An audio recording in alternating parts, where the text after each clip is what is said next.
Welcome back, everybody. And today we're going to be speaking with Sarah Donoghue.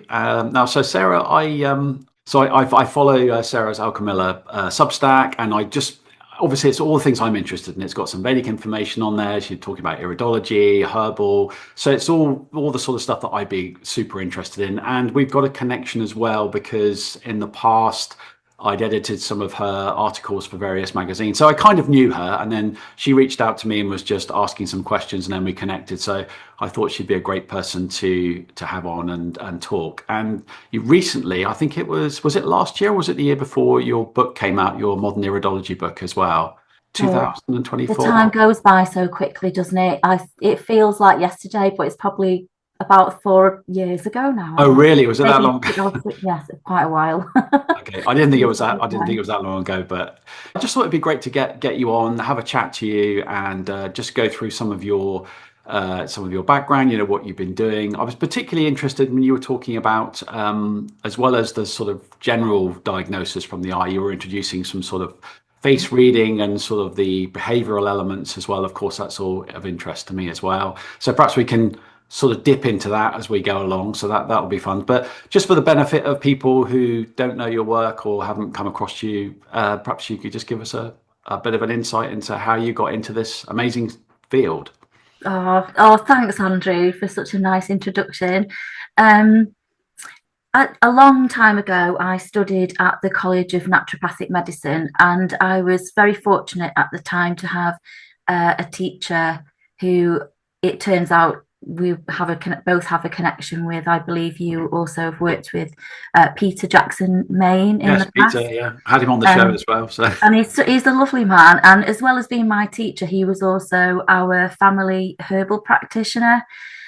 So while I was studying, he was very kind enough to allow me to, um, you know, sort of share his work that he was doing at Abbots of Lee, which very sadly is no longer anymore.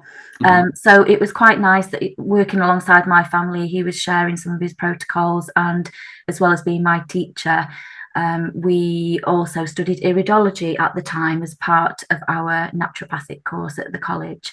And I remember those sessions were quite very, very interesting, very, very detailed. And at the time, I was thinking, oh, I'm here to learn herbal medicine. How is this all going to slot in with my practice? And it was only really years later. It's like passing your driving test, isn't it? At the time, you just go through the motions and you tick all the boxes and get your exams done. And it's only when you're on the road or as a herbalist when you're in practice that you Mm. start to piece all the bits together. And over COVID, I remember looking back at all of these photographs that we'd taken at college and during my case studies, and thinking, oh, what can I do with all of these pictures? Because there's a wealth of information there, and some of the books that were available at the time were not old, but they weren't new. Mm. And again, with the internet, it's hard, isn't it, to find information that's Well, reliable. That's the biggest one. reliable is the word I'm looking for. Yeah. Yeah, I'm trying to be diplomatic. So I thought, well, I've got all this time in my hands, I've got all of these photographs, and I've wanted to write a book for ages. And because there was a book available, there was Peter's book, which is the book that I sort of studied along with. I thought, oh, I'll just do it myself. So I sat down and had a look through the photographs, and the more I was putting them together with the case studies and doing an exercise in putting together herbal formulas and how would I treat this person, it just became a fascination for me. And a couple of years ago, I was quite lucky to do a year-long course in 5 elements Chinese medicine, Mhm. which looks a lot at colour, sound, odor, and emotion, and these sorts of not judging people, but getting the idea and forming a picture of their constitution and the sorts of strengths and weaknesses that they have.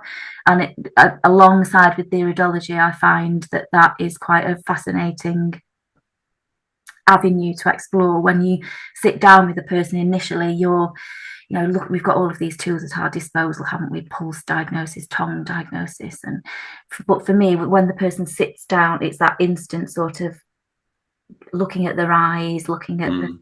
the light in their eyes, the shen, energy levels and the color of the skin, and it it really does give you a good starting point to, or an entryway into how to begin to talk to that person so that they're able to work with you in a more energetic level, and they also understand that it's a process of working on themselves and exploring those insights into potentially why they've turned up in my office in the first place. Why are they ill? Because a lot of the time, as we well know, we can be our own worst enemies, can't we? And the things that we do in our behaviour patterns do contribute to whether or not these things manifest or we go on to remain in balance and be healthy.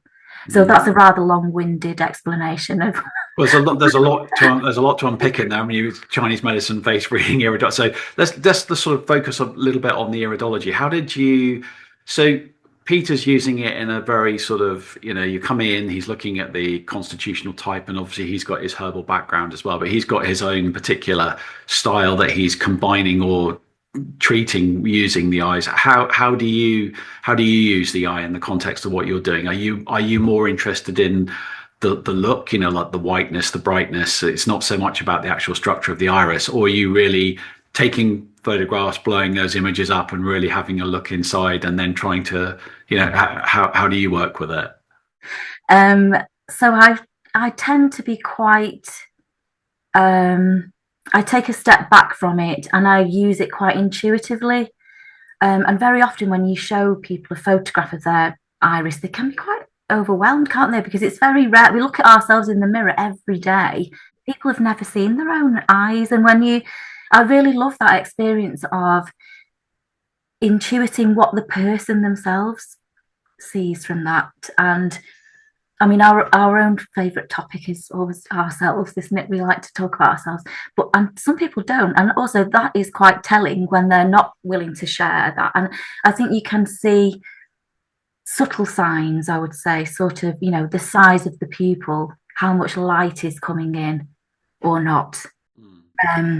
And this idea of Shen, which is sort of the light in your eyes. I always say to people, you wouldn't go to your GP and say, oh, I'm really worried the light's gone out of my eyes, But if you were a practitioner like ourselves, that is really quite a sign, isn't it? And it's something that we can all see without having any particularly medical background. When somebody's light is, when the master has left the house, let's say.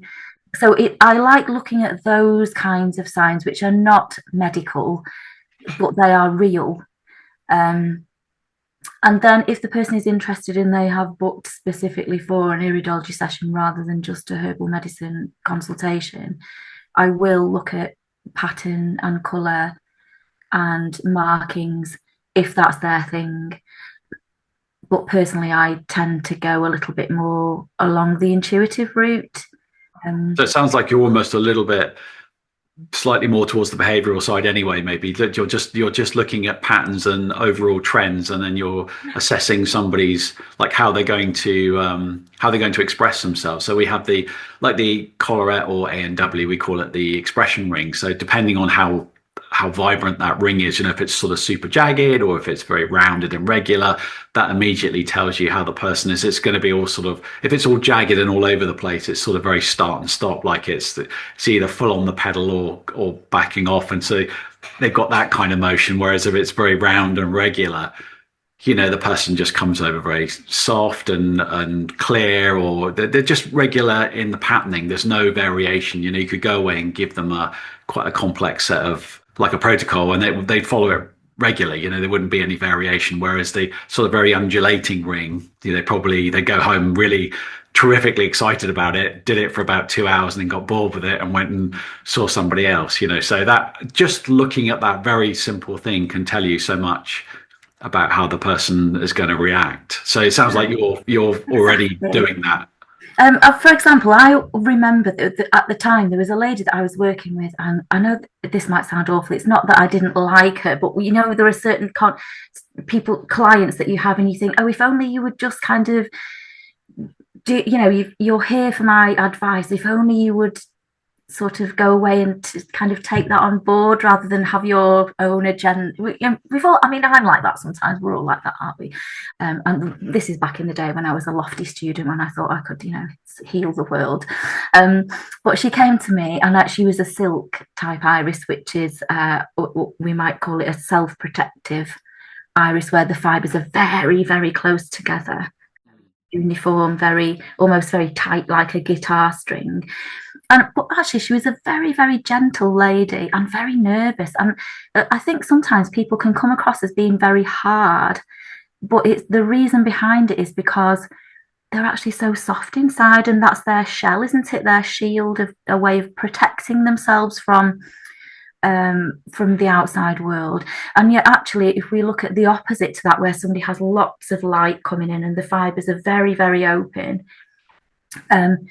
you think, well, the personality it's kind of the same. They're both very kind people, very soft people inside, but one person's way of dealing with that is to be protective and to be over controlling everything, because that makes them feel safe and secure, whereas the other person is just benevolent and just happy go lucky. This is the way that things are, and then it's only when something happens it's like, and it's very interesting to see, even if you know nothing about iridology, just the tightness in the structure of people's eyes can give you, like with the autonomic nerve root. And I think sometimes that's why people can get quite frustrated with the iridology, because they will say, oh, this sign means this. But actually, when it's a way of understanding the person and talking to them, that you then understand, oh, yes, you are a soft person underneath, because your way of protecting your softness is by being hard. Whereas, another person that might be a soft person underneath, their way of protecting themselves is to make everybody like them. So they're so open, but it's still the same thing underneath. It's just the behavior pattern. And I think that this is the very amazing thing that the iris can show us, is the nuance between people's different personalities and potentially why they're behaving like that. So if I have a silk person, I'm going to be a little bit gentler in my approach, and I might need softening herbs, whereas the other person might need more of a strong boundary, because they need a bit more guidance potentially, and more, a more direct approach. So we should just say for people that there's the idea of silk is the idea of different types of fabric. So the coarse weave, the fine weave. So you've got your kind of like Hessian, very loose weave at one end, right up to the silk, which is the super, super, super fine. And then there's sort of degrees in between that. So that would be that's a basic constitutional assessment, isn't it? The first thing you're doing is looking at what kind of, it's been a long time since I've done the physical model. So I've got to really delve back into my brain a little bit to remember all the terms. But from what I can remember, obviously, iris color is the most important thing, blue brown or mixed is sort of like in the transition or in between that, and then the actual texture of the texture of the iris fibers themselves, and then the ANW. All these are like basic steps to determining what sort of person you're dealing with. So you're obviously using do you use that constitutional model quite a lot for the I think each person that comes has a sort of a striking sign, don't they? Some people it can be the colour, some people it can be the marking, some people it can be the pupil size. I don't really go with an order of things. I'll look at the colour first, then I'll look at unless that's specific what somebody has asked me to do in a methodical way, or if I was potentially writing a case study. I'm much more drawn to the intuitive side of things. I think it reveals a lot about how to work with that person on their level. Yeah, I'm well. The behavioral model is slightly different. We're using a different set of tools, but it's the same idea. Your primary concern is to try and determine what type of person will I dealing with. Is it this type or is it this type? And then from that proceeds all the or the way that you're going to interact with them, the things that you're going to recommend. So that's our core determination. The same as you're looking at the iris color, which is fine. I use iris color as well. There are behavioral traits associated with each of those colors as well, which give you a. I Okay. see them more as like a icing on the cake rather than the actual cake. I mean, for me, they're not. It's funny, isn't it? Between the two models, what actually forms the constitutional base of the physical model for in the behavioral model isn't really that. I'm not going to say it's unimportant, but it's not really something that we're that worried about. We're looking for structure for us. Actually, the structural component of the iris is much more important than the color. Although colors play a part, but in other ways, that's where you're getting into like colored spots and Yeah. adaptive colors, things that have developed over the top of some of the lighter color eyes, like the blues and the greens, they'll develop these extra colors. Once you get into those brown, and we should talk about that because obviously that Mm. I always find that's the Achilles heel really a bit of the whole system is the brown iris. I mean, having sort of lived in Asia a little bit, and everybody has got pretty dark irises, so determining structure becomes, I'm not saying it's impossible, but it becomes much more complicated. Slightly veering off that point, my Achilles heel has always been that here is the sign, where is the disease, if you know Yeah. what I mean. And is it from karmic past life, or is it something that this is, something you need to be wary of and act preventatively towards? But in terms of the brown iris, yeah, I think from a structural point of view, and there does seem to be some commonality around the gut, particularly, and blood, with those things. So they're always a good starting point. Mm.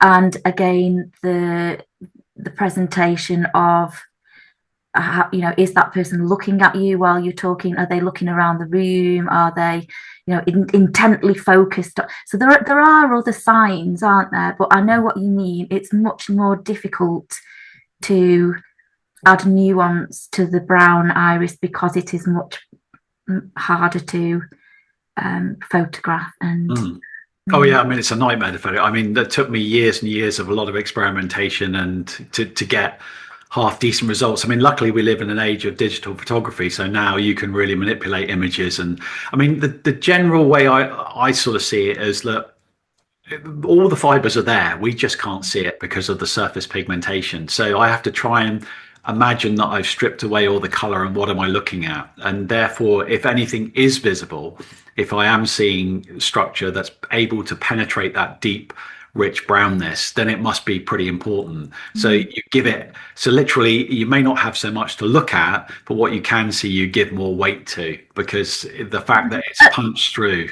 And interestingly, that's a very good point. I had a case study, which I think is in my book, and it was a young man. He was only 16 at the time with very dark brown eyes.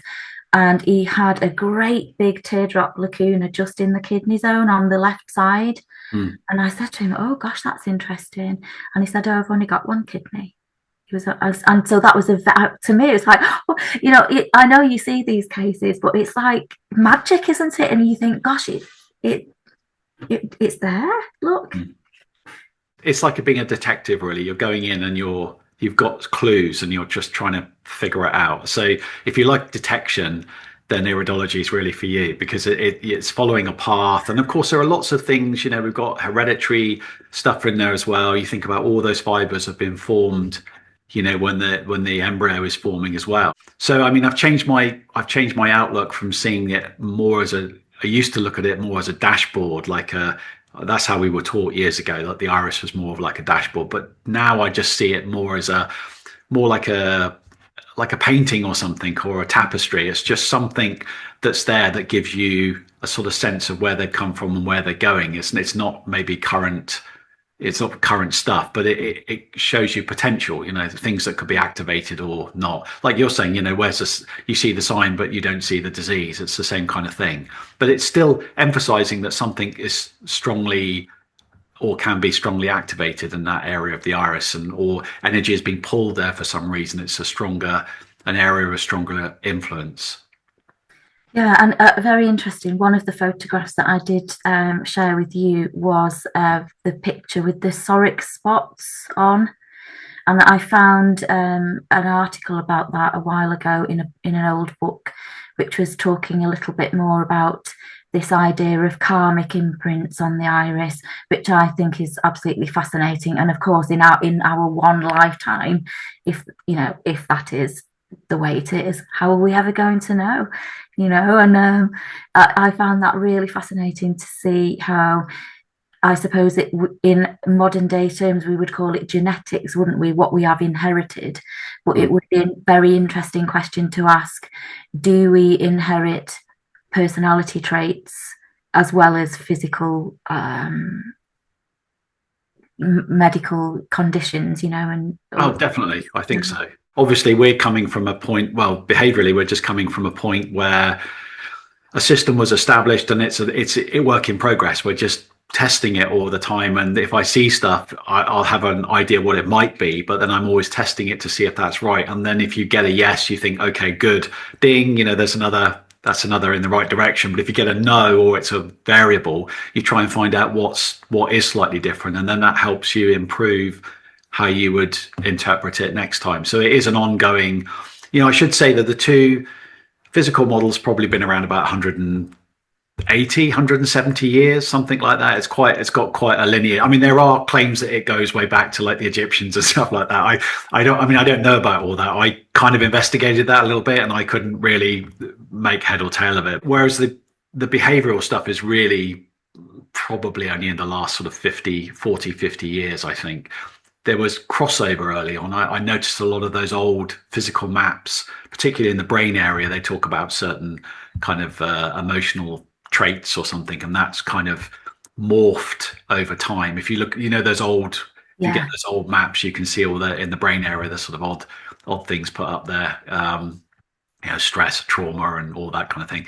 But then, systems that came along later, like the Rayard model, Denny Johnson's Rayard model, was really the kind of the first time that the whole iris was looked at in a new way. But obviously there were echoes or something a little bit before that, like Dorothy Hall mentions some personality traits, and some of the earlier pioneers, names escape me now, like Kritzer and some of those old, but even Jensen sort of puts a few what I would call sort of slightly, he's got right and left brain in there, he's got emotional traits in the brain area again. So there was early echoes of it, but it's obviously been much more developed now. But I see it as work in progress. It's not, we're refining it all the time and hopefully getting better at it. So yeah, and it's quite interesting talking about colour. I don't know a great deal about the personality model and colour. It's something I think I'd really like to look into. But going back to my training in the 5 elements and the different colours, so you have the water, obviously, with potentially is blue, maybe, on earth, and wood, green. And it's quite interesting to see people's sort of complexion and look at the colour changes. The more you observe that, it's quite fascinating to see how different elements are presenting at different times. And I think that's quite helpful when you're looking at sort of seasonal interventions as well for people, because I think a lot of this is transient, isn't it? It's moving all the time. It's not a static, we're not static beings, are we? So the way that we work in the winter is potentially different to how we are in the summer or as an adult, as a child. And people always say to me, oh, your eyes will change colour. And I think, well, no. But yes, I think there are these flashes, aren't there, that we see sometimes, but colour is a very fascinating subject that I'm sure you could do an entire webinar on. Again, like I said, it's something that we look at. It's not a paramount importance. It just adds an extra layer to that. So you just have to factor in that is that colour. But there are so many other things, to be honest, that I rarely get to actual iris colour. But of course, it's noted. They come in and you're looking and you're sort of trying to determine. But yeah, I mean, behaviorally, we use there's like a 5 mod. So you've got the blue, then you go to blue gray. So we make a small distinction. They're both basically blue. And there are 5 elements as well. That's interesting. Yeah, well, you've got to think that also a lot of the old terminology that was used initially in the behavioral, particularly in early Rayard systems, it's already plugged into that model a little bit. I mean, you can unplug it and do your Ayurvedic with 3 doshas, or you could do Greco-Arabic with 4 humours. I mean, they all work. I mean, then people have found the way to make all those work.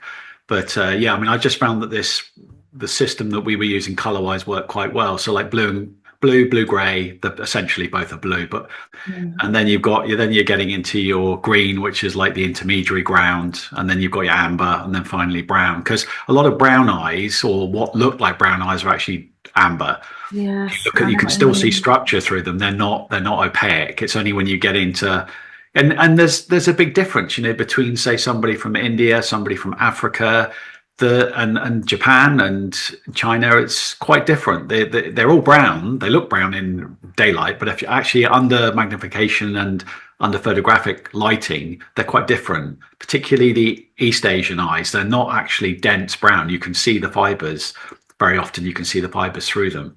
So we have to be a little bit careful about how I mean, it's a whole topic of the brown eye, but obviously they're the most abundant iris color on the planet. Do you want to have a look at some? Maybe we should just go through and show some examples, just to let people just see what's going on. Just talk a little bit about these. So I'll just share my screen. Okay, so did you take these are all taken by yourself? Well, I was actually going to say, I must give credit. There was a lovely young lady, she's only 16, and as part of her A-level project, photography, she agreed to do the photographs for me. So I gave her the pictures and she was able to make them clearer and put them into a format for the book. And she used this as part of her artwork / photography A-level project, which I'm very pleased to say she did very, very well in. Yeah, I'd say she's credited in the book, and she's absolutely lovely. And that's Elodie. So I need to give her a big thank you for that. Yeah, that's a really that's a good image. I mean, I'd be more than happy if people presented me with images as good as that every time. I'd be extremely happy. Now, with the camera, it's quite difficult, isn't it? Because you get the refraction of the light. So she was able to make the picture so that we didn't have the light bouncing off, so that the top and the bottom were clear. It wasn't squashed. She did all of that, but without, I do need to say, without editing any of the structure. Because the problem, isn't it, now people have all these filters and you can put things on and you think, well, is this a true picture of an iris or is it a manipulated image? So this is a true picture of a person that came to see me in clinic. There is a case study on this person in the book. And the reason I chose it was for that example exactly. If we look closely, you can see the blue underneath, can't you? Yeah, around here. And then we have the brown here, which it looks, doesn't it, like that autonomic wreath? There it is. Yeah. I'd say this is really good. I mean, there's very little of course, we've got some background glare, but I mean, all of that there's not a problem. Even this is, people come along and they go, oh, I've got green eyes, and they're so adamant, and then you look under the camera and you say, actually, you have blue eyes there, you've got a brown overlay. It's the appearance of green, but actually, these are the things that we will look at and talk about today. And again, you could focus on either of those quite intently, couldn't you? The central part is very amber and brown around the gut area. We've got this autonomic wreath, but then underneath it is we're looking at a blue iris, aren't we? With I don't want to use all the technical terms. Is it called a diathesis? I see it a lot now in people. I don't know if you see it a lot, which are these very faint rings, like nervous rings around towards the these here. Yeah, there. You've got a little bit of, because we've got this reflection stuff going on as well, so it's kind of like, it's definitely there. I can see it. You can see it at the bottom, can't you? There's three. Expanded. And I find that is very, very, very common. I see that in a lot of people. And again, I imagine it's to do with the nervous system and the eye going in and out like this and putting constant strain on and maybe looking at a lot of screens. I mean, what are your thoughts on that, Andrew? It's a structural component. Even if you get a blue iris and you sidelight it, even if there's no sign of the nerve rings at all, if you sidelight a flat blue iris, you'll see these rings. It's because they have to be there to allow the eye to, it's like a camera bellows, to be able to collapse and expand, and of course, to accommodate different nervous disposition at the time, because obviously our nervous system has a big impact on this. It's not just light reaction. All kinds of things cause the pupil to fluctuate. But I'd agree with you in the fact that we've got this banding here shows that there's a pigment overlay, but because of the constant movement, you've probably had granules been dislodged over time, or the eye has stayed more in one state than another, so pigment overlay has banded in certain areas more than another, and it creates this. You can see it's like there's a band there, there's a band there, there's a band there, and yeah. Again, going back to the consultation process, I think if you could look at that and we instantly see the ANW is a feature to be focused on, and then in addition we also have these rings. It might show that that person potentially has more, natural tendency towards tension and anxiety affecting their digestive system than potentially somebody else with a classic blue iris would. In terms of structure, there's a lot to see there. I mean, in the behavioral system, what we're primarily looking for is it some kind of thinking type, or is it some kind of emotional type? So emotions are related to openings, lacunas, spaces, looseness of fiber. Thinking type is dense, straight fiber and the presence of psora. So I can see it. There's more open areas, and you've got more lacuna. You've got one, I'd probably two psora in there. I would classify this. I mean, there are pigment patches, but they're not definite psora. I'd say two psora in there, and we've got an abundance of lacuna. So this is going to be some kind of emotional type. That would be that's our constitutional. That's like you determining whether this is an amber, blue, or a brown iris. As for us, is the major constitutional determining factor. But yeah, I mean, carry on. I don't want to. I mean, we've got lots of different examples, haven't we, that we could share. That's just one of them. I mean, for me, the thing that stands out for this person would be the gut health and the ANW, particularly because of all of the lacuna and the jaggedness, and you've also got a dark spot within right next to the pupil there as well. Yeah. So you got one there, and one there, and look, they're almost in a straight line. Oh. Yeah. Again, that's like we were talking about energy getting drawn into one part of the eye. It becomes a focal point or something of outstanding interest. And even opposite, there's like this here. You got there's like a nice straight. That's quite a long straight radial furrow there as well, isn't it? Opposite, you're beginning to see almost like a line going across it. Yeah, and now that I can see that, now that you've pointed that out.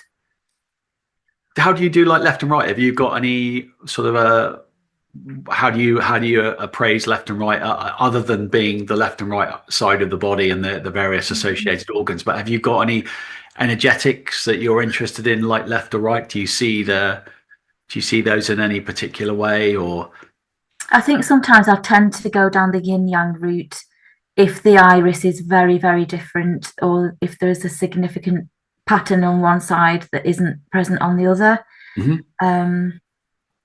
Again, it really depends, doesn't it, on the person that's sitting in front of you, because that can also bring up issues around family relationships and things, can't it, that you may or may not want to delve into if that person is along here. You can see like this is pretty, we'd call this more like an introverted methodical type. It's slowing energy down because it's pulled in. But notice how it just completely breaks up here, like there's nothing. It's almost like there's it's like somebody's just blown that part of the ring out with dynamite, and it's just all energy just leaking out of that area. It's like all the containment's been lost in that area. That would be something we might look at as a point of interest as well. Yeah. There we go. Well, actually, the reason I used this as the very first picture in my book is that my granddad had one of these classic cholesterol rings, which is this is this white ring, the white clear area around the eye. And I remember thinking, why are your eyes like that? Because it's not something you ever see in children, is it? I must have only been 6 or 7. But I always used to wonder about his eyes, and he did actually have heart problems, which he unfortunately didn't survive. But going away from that, the cholesterol ring, I think, was, when I was very young, the doctor would look at your eye, he would look at your tongue, and he would take your pulse, and that was a given, and it was taught in medical schools, I imagine, and that was just the way that it was. And I always think it's a shame, isn't it, now that practice has fallen out of favour because of time constraints, or maybe it's not taught on the medical syllabus anymore. But that cholesterol ring is a classic medical sign, isn't it? That if that is noted by a practitioner of any following, whether it be allopathic, holistic, it should be recognised as an issue potentially with cholesterol that needs to be worked on, with the patient. And again, I think the interest with my book was, how do we reconcile these classic signs with what we see in front of us? I'll just think if I can make that a little bit bigger. There we go. Is that helpful if we zoom in a little bit? Oh, yeah, we can see that. Yeah. And again, we've got this like a blue underlay, haven't we? We've got a very large psoric spot. Yeah. There we've got the brown autonomic ring, which is very expanded and exploded here. We've got the crypts and the lacuna. So in this iris, there is some things that are in common with the iris that we saw previously. But also it's very, very different, isn't it, for a number of reasons. That's important, isn't it, when we were talking about the brown iris and looking at the other features, looking at the whites of the eyes, looking at the, any potential underneath the eyes as well, the quality of the eyelashes, how the person is looking at you. All of these are diagnostic tools, aren't they, to begin to make assessments about why the person is presenting at your clinic today, and how they go about the nature of the advice that you might potentially offer them. There's a lot in that. So that's a structure-rich image again. It will be a fairly easy one constitutionally wise. It'd be another emotional type, because there's so many open lacunas, lots of space in there. But of course, in a big a couple of them again, all on the same axis. 1, 2, and 3. You do get stuff like that, but it does. We tend to think of these. They're not random. They're reflexing something. So it's quite often that they'll be on an axis, or when you get into like relationship dynamics as well, when you look at couples' eyes, quite often where you've got some outstanding feature, your partner will tend to have the opposite structure in the opposite position. So trigger positions then. Yeah. So lots going on here, lots of color. I probably treat this one more, if it was me, I'd probably treat it as a green.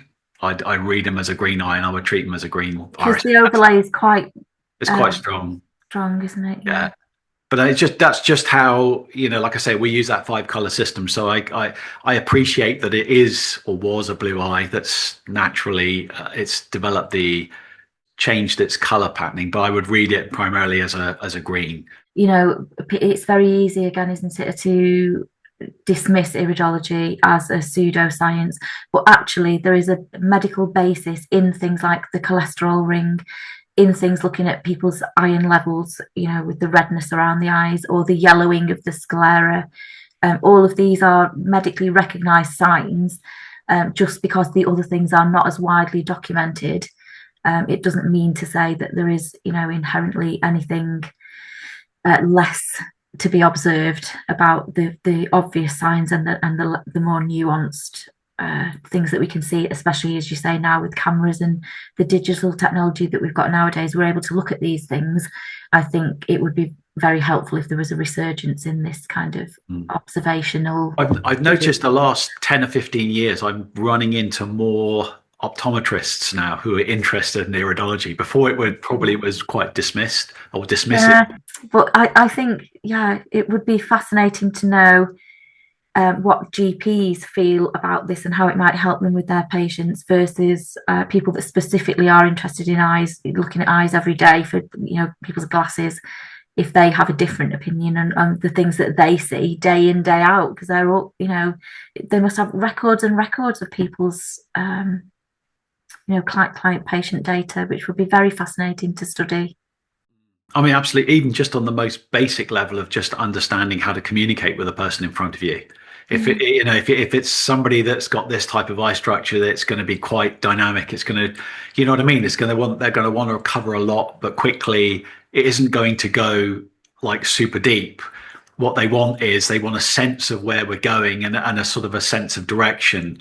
But they're going to lose momentum quickly, so they might need seeing a lot. You might need to come back and give them the plan again, or like a pep talk.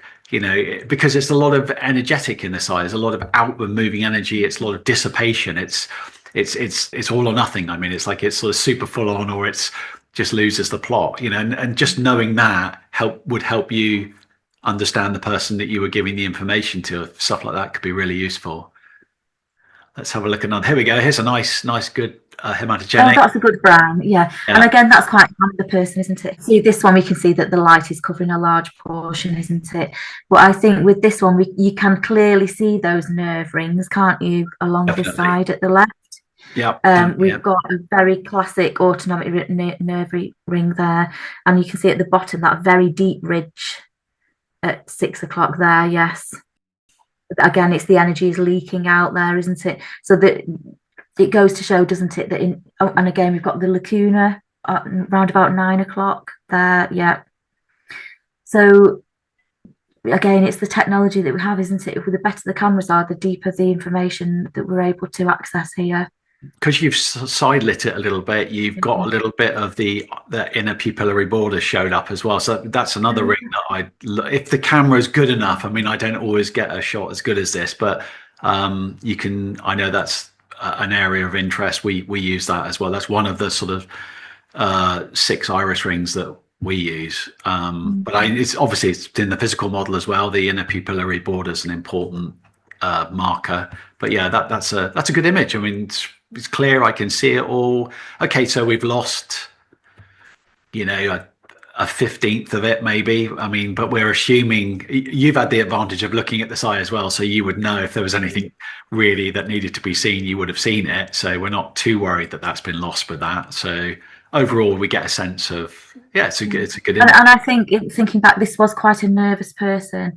I think they were quite obsessed with cleaning and things. As a child, I think they'd had parasites, and it had become sort of a worry about what they were eating and making sure that everything was hygienic, and there was some elements of OCD going on. But yes, in terms of just merely the iris structure here, we can see that nervous disposition. We can see that there's an issue around gut health potentially. And it's a self-protective, isn't it? Very silk. The fibres are very, very close together outside of the initial central portion. And not specifically the head area, but slightly off to the right there, we could see those ridges, can't we? This bit here again. Yeah, there. Yeah, and as you can really see the pigment overlay on that, super dense, isn't it? You can see that surface texture and that. I mean, I guess if we stripped all that away, if we lost all that color, we could probably see it was quite a loose. I suspect underneath it's quite loose, but we'll read it as dense because we can't see it. So we have to sort of treat it as a silk, because we can't even see the fibers. I can't even see fibers in there. It's so dense. It's a solid, dense pattern, isn't it? I'd be interested to learn what your view about the amber colour is in terms of personality. Amber types. It's usually high expenditure and not watching. It's like spending beyond their means, overdoing it. So they get sort of super revved up, super excitable, and then big depletion. So we see sort of amber and pancreatic as the same sort of energy. So they're like pancreatic types. So like it's as terribly passionate and super excited about things, and then a great big drop of energy, like they're overspending, that they're not allowing for. Interestingly, I'm just thinking of the wood type from an elemental point of view, from TCM and 5 elements. The wood type is quite amber, I would say. These are the people that are real go-getters. They will do anything at every cost to succeed, but then usually the cost is their own health, because they push past the limits without realizing until the crash happens. And it's that sort of liver and pancreas energy, isn't it? The rising up and the yellowish colour that comes with wood and with liver. particularly those are the two organs that are associated with the wood element, which is the liver and the pancreas, the gallbladder. So yeah, the more I look into this, the more interested I become in the colour and the 5 elements and how that could be woven into my practice. Yeah, I mean, it would be definitely, I could see that working in terms of like with the brown and the earth, like earth type, sort of earthy. Definitely, there's that sort of strong familial connection. It's all tradition. You have to factor all that in. The group dynamic becomes much stronger. The individual gets suppressed. If you think about it, like the brown coloration over the top is suppressing the individual, isn't it? The individual is what is underneath that, but we've got this big overlay of brown. So it becomes much more about the structure of the community, if you like, or the group around us. They're functioning more as a collective rather than as an individual. Just things that I'd noticed about those colors, and that would work well with the earth element as well, wouldn't it? Earth being such a strong cohesive force in the body as well, and resilient with being able to withstand. And it's a slow moving element. It changes over time, but only under duress from external forces working upon it. Another one. So there we go. I'll make that a little bit bigger. This is great for in a book, but when I don't see the eye around it, it really throws me. It's almost like it's been pushed into my face. Yes, I know what you're saying. But it works nicely with the back, for book covers and illustration purposes. It's great. And I think as a study guide, it is helpful because you focus in on those particular areas. But it would be good, wouldn't it, potentially, if another book was to be written, to have them side by side so you can see the eye in its, the original photograph versus the things that you are highlighting and picking out. Yeah, lots going on here. These are all very rich structurally. Lots of. Again, I like the colours in this one because there's quite a lot of nuance in there, isn't there? And this person presents with green eyes, but when you look deeper, again, you can see that it's ultimately the blue with the overlay. And this one is a bit more, I would suggest, polyglandular, which is the crypts are outside of the ANW, aren't they, in this daisy pattern? Yeah, so follow that around there. You got on all those, like on that point there. There's one over here on that. So almost like sort of making the difference between the holes that are underneath the ANW as opposed to the ones that are outside of the ANW. And some people, you can see, have a very, very classic daisy ring, don't they, with these big lacuna. Tend to be at the bottom rather than the top, I tend to find, interestingly. Yeah, so I suppose polyglandular, and that is where all the organs are in that location, aren't they? The ovaries and the And also, I mean, statistically, I think the first quarter tends to be statistically, if you look at thousands of iris and you mapped where the most structure was, the first quarters generally comes up as being the most busy. So if you're going to have structure, it'll be in that first quarter. So this is sort of fitting the rule quite nicely. Yeah, but it's interesting to see underneath the structure overlay as opposed to the structure underneath. It's quite different, isn't it? Yeah, it looks looser underneath, but the actual fiber is quite knotted. I call this like ropey. So it's strong, isn't it? It's really thick and see, it's very ropey around there, isn't it? That fiber's really thick. Yeah, I see what you're saying. And in terms of personality, what do you think about this person? Well, it's definitely emotional type, but you've got the Soren as well. So when you bring the two together, it creates a subset. So it's definitely the emotional feeling type. Very, it's mixed, isn't it? Because you've got some of it's close to the pupil, some of it's further away. So again, that's going to add to this kind of all or nothing. So this would be what we call emotionally driven. So these are the most hell bent for leather, all over the place.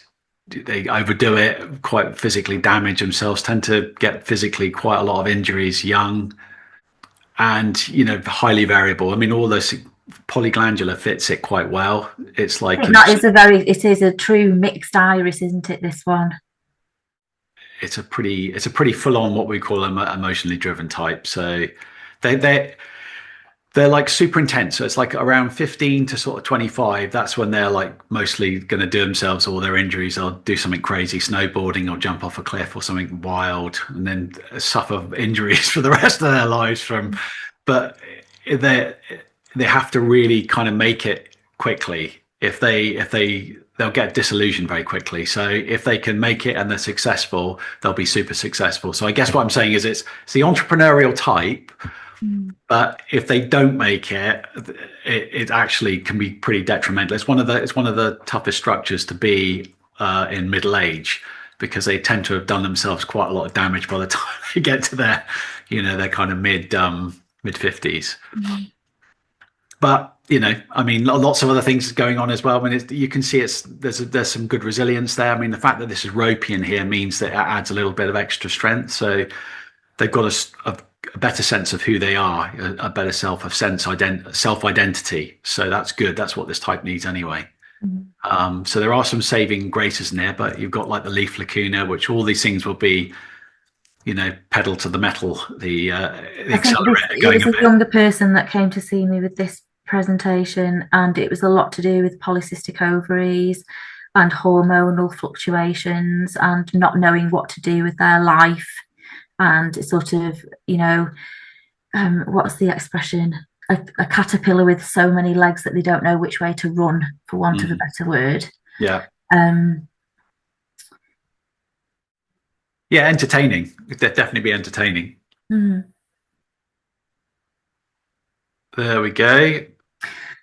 Oh yes, I mean, look at the nerve rings on this one. You can see them all over, can't you? And this is the thing that I notice about people. Some people have them very light, and for some people it's very, very obvious, isn't it? Disrupting the colour almost. You've got bands of blue and brown here, and those radial furrows extend really far out, don't they? Right to the edge of outside of the A&W, right almost to the edge of the pupil at the top in the head area. And I remember this person had a lot of migraines, and mostly it was to do with wrong eating. They were eating lots of foods late at night, and then going running very early in the morning and fasting and then eating again, and it was causing them to have bad headaches, and they were grabbing things on the hoof, and then they were trying to be healthy the next day. And this also was a person that was quite driven and all over the place, but very different type to the last patient. And again, it refers a little bit to that issue I was talking about right at the very start, about how you can have two irises that present very differently, but have similar things going on underneath. And it's getting to that personality, isn't it, really? Understanding the personality and why they're doing those things, as to how that is manifesting within their physicality then. And what, so for this person, it was very much about eating the wrong foods, listening to the wrong people, driving themselves forward, and really kind of, I suppose, going against their constitution, rather than the other person was, well, I know that I'm doing all of those things wrong and I'm just going to carry on doing it. You see what I mean? They had similar issues, but it was the mental attitude towards those that was bringing them to the clinic.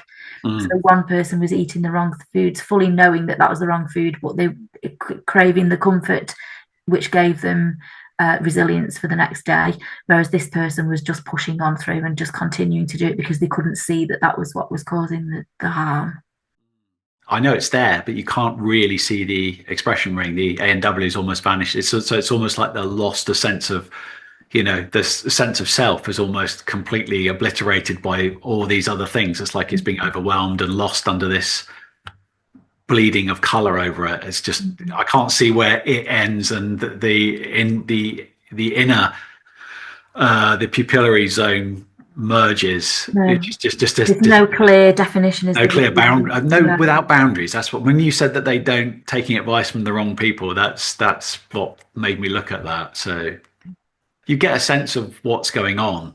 Yeah, and like personality wise, they were kind of their own worst enemy, if you know what I mean, because they just wouldn't they wouldn't take. It's that silk thing, isn't it? About I know best. I know what I'm doing. I know how to manage this.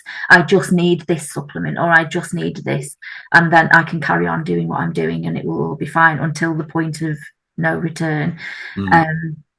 a very, very driven person, but very determined to carry on in that vein, without seeing the harm that it was doing to their own well-being, really. Yeah, not quite so structurally rich as the previous one, but there's still enough there. You can see plenty of structure, lots going on. I mean, that's sort of one area that stands out a little bit there around that area. Yeah. It's like sort of heart, isn't it? It's a left eye. Actually, on the left-hand side, it does Yeah. seem to be bulging out there. Just about, if you can, sorry, the right-hand side from you is from your perspective, isn't it? So 9 o'clock. Is it a left or is it right? I'm just trying to think whether the pupil is it more centered towards that side. Looks like it's a left eye to me. Yeah, yeah. So where you just had your arrow towards This bit. No, the opposite side. Oh, that bit. Yeah, so slightly, yes, around about there. It's a little bit lighter, and you can see that triangular area a bit further down as well. Here? Yeah. Yeah. See what I mean? That seems to be much lighter than the other side, but again, I can't tell if that's because of the side lighting. Yeah, and there's a reflection there as well, which is sort of disturbing that and making it slightly, because you've got that line there and there's that weird thing there. It's like a little reflection, but yeah, obviously that's the A&Ws there. That's where it goes, but where it goes from there, it's just really difficult to see. I'd have a job. I could highlight some of it. I could probably highlight these bits around here, but up here, I'd struggle to see where. Maybe there's one point, very difficult to see. But I think from a behavioural point of view, this person was very much in their own head. And we have got that very tightness, haven't we, in the head area. And unusually so, a lot of the signs appear to be at the top rather than at the bottom in this person, don't they? Yeah, these radial furrows are quite darkened up here. They're strong, aren't they? Yeah. I mean, I think they're quite. Statistically, they're kind of more common at the top anyway. Those you're more likely to see those deeper radial furrows up there. They get more prominent over time because obviously pigment gets lodged in there and they get darker. So it's just a structural component of the eye, but it's like a channel that's capturing more pigment, if you like, because you've got a constant bleed of pigment coming out of the pupil. From the natural washing process of the eye is washing pigment from the inside to the outside, and it's slowly depositing over time, and again sort of aggregates on these fibers. And then we'd have to think about it in terms of iridology, that some areas have got more energy or more areas of pull, so those pigments would gravitate more to certain areas. Looking at it on an energetic model, of course, on a mechanical model, I don't know how that would work, but I mean, energetically, we would see the formation of, like, for instance, you've got lots of these, like I call these rust patches, but they've all aggregated in certain areas. They're like following lines of pigment. It's not evenly distributed. It's almost like magnetic lines, isn't it? Where iron particles sort of get pulled along an energy line, and they get pulled to that area more. So you can see that they concentrate in some areas. This is a lovely younger adult. I think she's 13, 14. Very kindly let me do her eyes. Really beautiful picture, isn't it, that one? Fantastic structure, isn't it? Yeah, but with this one as well, you can clearly see, can't you, the ANW is very, you've got that very light clearing inside the ANW. Yeah. The halo. And then the classic daisy structure around the outside, the polyglandular, lots of light coming in, very open. This person was a very creative person, tending to be a little bit of an overthinker, but going with the flow and just quite impulsive. You can see this essentially like a blue, but you've got that, it's tending to pull more pigment to the top. To the top there, yeah. But the classic daisy structure there, I mean, it's very obvious, isn't it, in this one? Yeah. And again, I mean, right down at the other side there, 7 o'clock-ish, we've got that bulging right out, haven't we? Down here. And also on the other side as well, isn't it? Out here, yeah. Yeah. This is one of those ones where you can really see right down through the fibers to the interior of the iris. It's almost like you could almost fall down those. They're like rabbit holes, aren't they? Yeah. And so, sorry, just to say on that, if we were talking about colour, the blue iris, there was lots of allergies going on in this picture. Not just seasonal allergies, but food allergies and allergies to dust and things. It's very reactive type. Yeah. Colour-wise, this is what I would call a grey. If you look to them in ambient lighting, it probably looks, it's a blue with a very slight yellowish overlay, and so it's a flat blue, a grey blue rather than a. But obviously, that's quite outstanding. That little patch there is quite. That might even pick that out in natural light. Just to look at the person in natural light, you probably see that yellowishness at the top. It's that strong. But yeah. There we go. Oh yes, and this was the psoric spot that I wanted to highlight. And again, we can see there right at 1 o'clock there's a great big lacuna, isn't there, as well, opening up there. It goes all the way down, doesn't it? Stepped as well, isn't it? So this person was a yoga teacher, actually, very sort of spiritually interested in the Eastern mysticism and traveling around a lot. Very, very creative person. And yeah, at the time I just thought, oh, where would I begin with all of these spots? And I remember looking at Dorothy Hall's book, and her description of the psoric spots pretty much matched the personality type of this person that was kind enough to allow me to take the photograph. Yeah, but the iris structure on this one is quite close together, isn't it? Not quite silk, a little bit more Hessian, would you say? If you took away all that pigment, it'd be quite loose, but I can't see any, apart from that one area there where.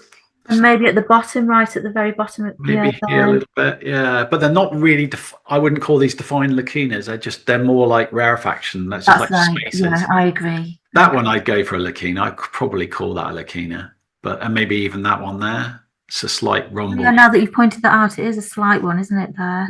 But yeah, most of it's going to be there. So when you get like this many, when you get this kind of, it's almost like you don't concentrate on any one. Or I would just look for one that stands out, one that gleams, that one that says, I mean, probably this one speaks to me more than the others. I don't know why. Probably because it's more in focus. You could concentrate on one, but it kind of gives me that impression of almost like the sky and the clouds moving over it. It's that sort of. It looks like a nebula. It looks like one of those cloud nebulas that NASA takes pictures of. You know, when you see those amazing stellar nurseries where they birth stars, they're like millions of light years long or something that birth stars. They look a little bit like these columns of color. That's right. But what's your take on these spots? How would you interpret this?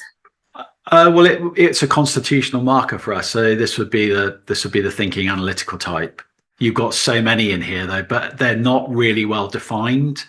And where they are defined, let's have a look. I can't even tell if that's right because there's a black pupil that's sort of artificially been put in there. So I can't see where the other one. I think it's I'm going to go. It's a right eye. I think. Is it a right iris? It's difficult to tell because generally the pupil will be set slightly towards the nose. I think that's what's happened with some of the editing on these to help with, block out points of light or to make things clearer. Yeah, nice. I think that makes sense to me. But again, there's no real clear ANW on here, is there? It's that sort of issue with the boundaries again, isn't it? That we can virtually none, and super big as well. Look how far out it goes. Yeah, this person's off the planet. They were very spiritual person. This person. And this is kind of like this area here we read as it's very much to do with like escapism, getting lost, going out, and it's like it's stepped as well. So it's multiple generations that have escaped and just gone off into the ether to try and lose all their problems, just drift off into the cosmos. Yeah. There is a lot of structure there, but it's nebulous, so it's nothing you can really put your finger on. Exactly, and I think this brings us quite nicely back to the point about intuition versus, zoning in on features and being over analytical and sort of getting the idea over and above, really zoning in on one feature and making that the whole focus of the consultation.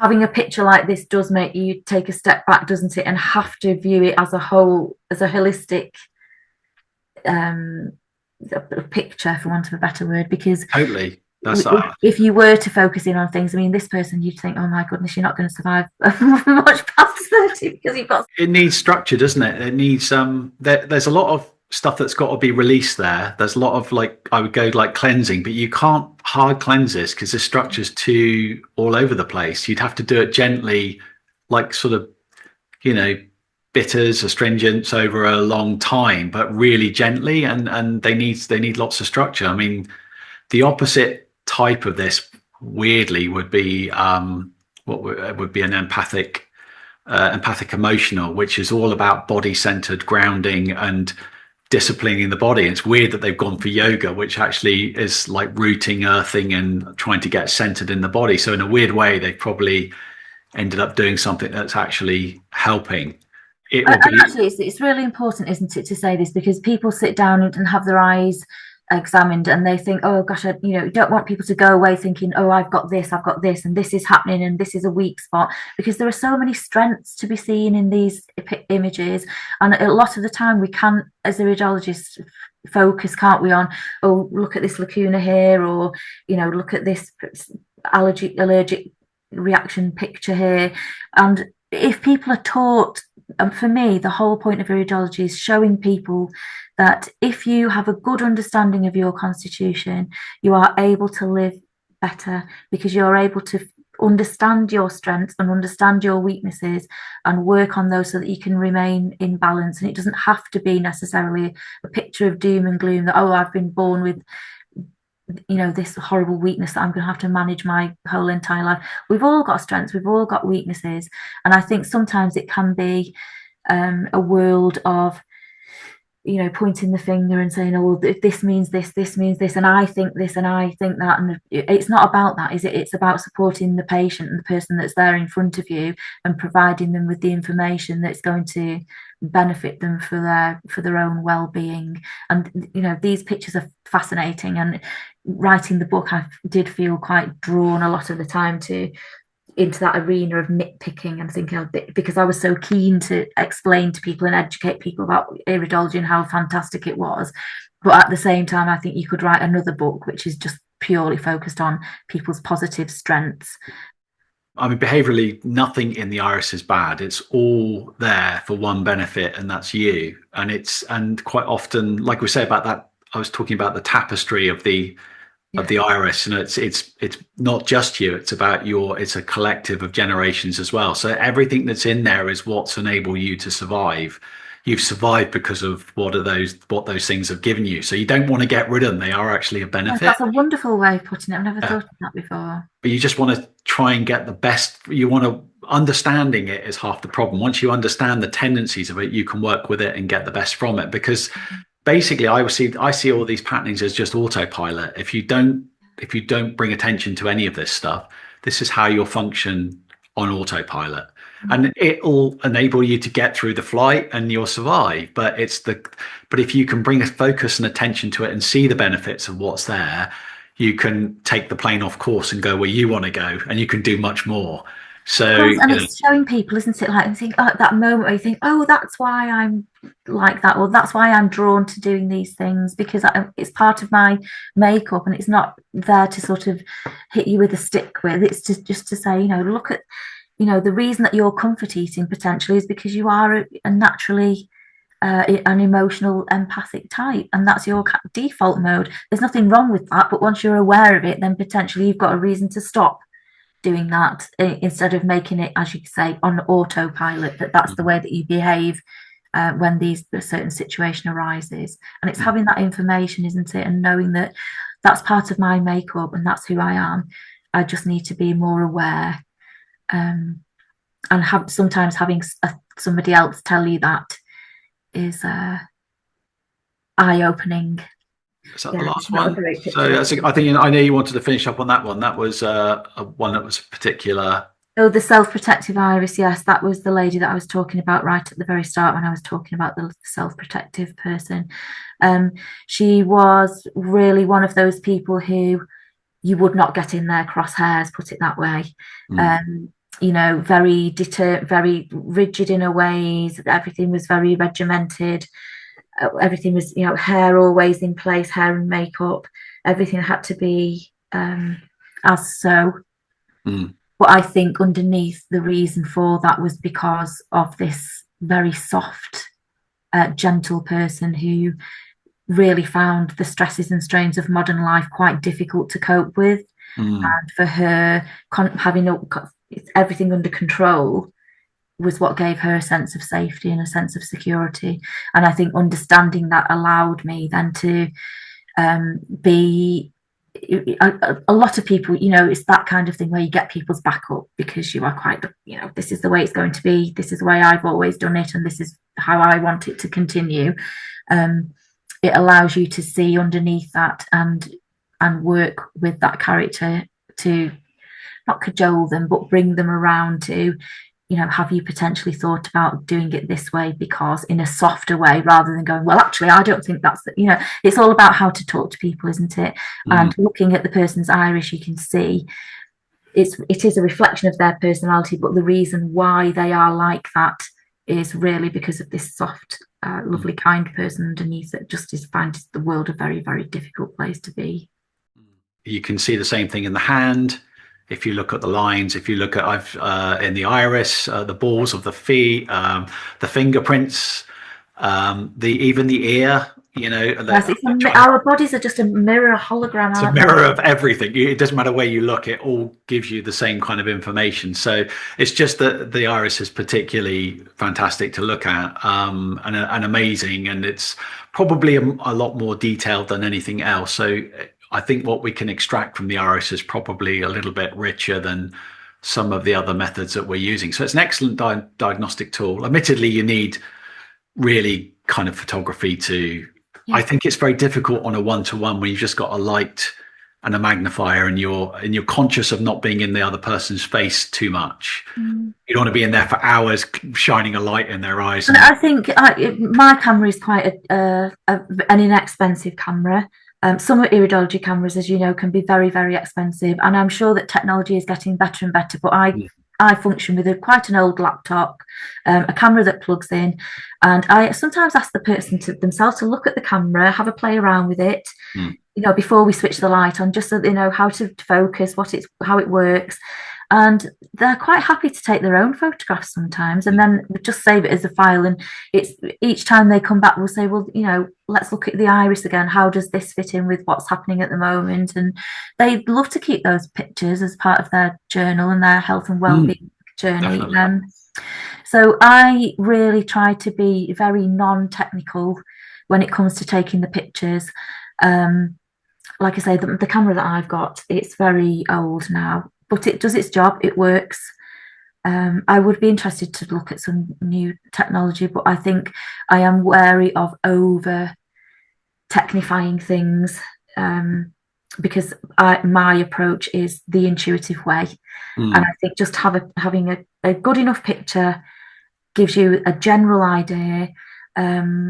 If I want to zoom in any further, we can take more pictures, but I don't always think that in my point of view offers more information. I think sometimes that takes you away from the general idea of what's going on. Well, I think these are really good. I think you've done a great job with these, and these all appear in the book as well, right? I think, well, I've got files and files of photographs that I took as part of the case studies and just for my own personal research out of interest. Most of them I think are in the book, but I chose these today just to illustrate different points and to show the differences between the textures and the colours and some of the pattern markings. But now that we've talked a little bit, I do realise that potentially there is scope for another book with different sorts of photographs in, maybe a little bit more intuitive, and maybe talking a little bit more about 5 elements as well.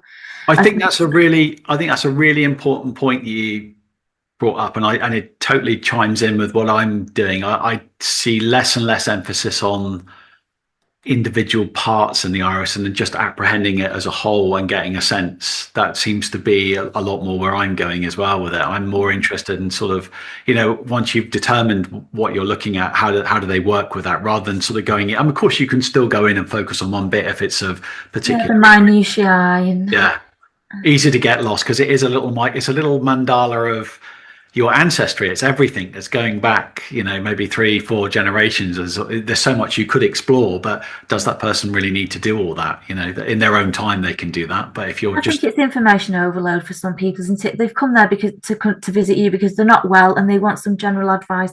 They don't want to go away with reams of dietary sheets and all this food information, pictures, hundreds of photographs of their iris and every little dot and micro lacuna that they can see on there. It's just too much, isn't it, for some people? I think having a photograph of your eye is a brilliant thing. People like to look at their eyes. They like to understand how it correlates to their current health situation. And if they want to take it further, then they can. I mean, how far down the rabbit hole do you want to go? And, I've studied iridology for a long time now, and I still feel like a novice scratching the surface, because the wonder is the individual and the uniqueness of each and every one of us. And the eye is a mere reflection of that, isn't it? We're so much more than the sum of the parts. So my point of view is always to try to avoid getting entangled in this debate about here is the sign, where is the disease, and what one person trying to be right, and I think this means this, I think that means that. The only person that can interpret it at the end of the day is you, isn't it? It's your iris. What does it mean to you? Yeah, I think it's just really nice to look at those pictures. I've got to sort of come down a bit now. I'm sort of like all excited because I'm looking at lots of images, so you get your brain buzzing and you get really into it.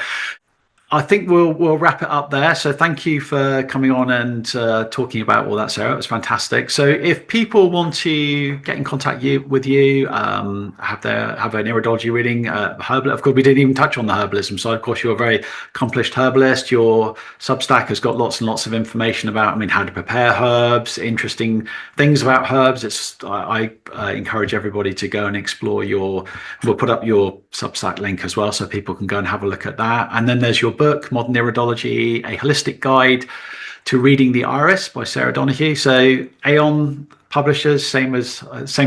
They're very, very good company. Highly recommend Aeon as well. They're great.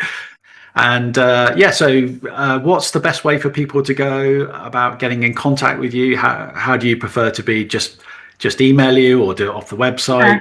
I have a website with lots of information on about my services and where I'm located. I work with lots of people in person and also via Zoom. I have a couple of customers in America who are, very lovely and very open to working with me. So my website is where most of the information about my herbal practice resides. I have the Substack, which is the Herbalist's Diary, which is a combination of herbal folklore and professional herbal training. And yes, email is always the best. I'm not very good with looking at my phone, and I must admit I should be better at social media. So if you want to get in touch, email is the best way. Okay. Sarah at alchemilla.co. Not .com, not .co. Okay, that's nice and confusing.